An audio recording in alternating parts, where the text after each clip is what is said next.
नमस्कार, मी Renuka Birajdar, health coach and parenting coach. प्रत्येकाला काहीतरी बनण्याची इच्छा असते, पण ती कशी पूर्ण होणार? मी काय करू? मला हे जमतच नाही. हे कसं शक्य आहे?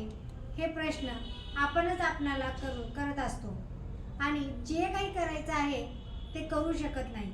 असे प्रॉब्लेम्स प्रत्येक व्यक्तीला येतात, खास करून महिलांना ह्या समस्या येतात.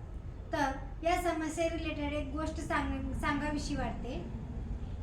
एका मुलीचे सगळेच केस काढलेले असतात, म्हणजे तिची जावळ काढलेली असते आणि ती मुलगी आपल्या मैत्रिणीच्या घरी खेळायला जाते आणि ती तिला पाहते तर ती फुलांचा गजरा आपल्या केसामध्ये लावते आणि सुंदर असा मेकअप करते.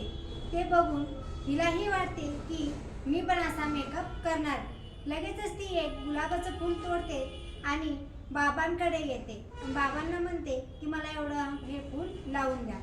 बाबा म्हणतात, तर आता हे कसं शक्य आहे? तुला तर केसच नाही आहेत, तर हे शक्य नाही आहे. नंतर ती आपल्या ताईकडे जाते आणि ताईला म्हणते की ताई, मला एवढे हे फूल माझ्या केसांमध्ये लावून दे. तेव्हा तिची ताई तिला हसायला लागते आणि म्हणते, ही वेडीबिडी झाली की काय? हिला केसच नाही आहेत तरी फूल लावणार कसं? तेव्हा एक अशी व्यक्ती असते की तिच्याकडे सगळ्याच प्रश्नाची उत्तरे असतात. त्या आशेने ती म्हणजे आपल्या आईकडे जाते आणि आईला म्हणते की आई, मला एवढे हे फूल माझ्या केसांमध्ये लावून दे. त्या आईला माहिती असतं की हे काही फूल लावणं शक्य नाहीये, तरी पण त्या मुलीच्या समाधानासाठी ती प्रयत्न करत असते.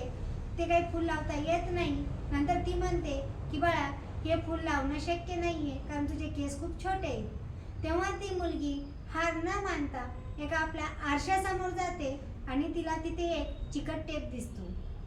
त्या चिकट टेपच्या सहाय्याने ती फूल आपल्या केसांमध्ये लावते आणि तिला एवढा आनंद होतो आणि त्या आनंदाने घरभर सगळीकडे नाचते आणि प्रत्येकांना ती फूल कसं मी लावले हे बघा, हे दाखवत असते.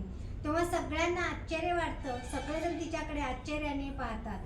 मला सांगायचं एवढंच आहे की सांगण्याचा उद्देश हाच आहे की आपली जिद्द आणि आपली इच्छाशक्ती जर असेल तर ते शक्य होऊ शकतं.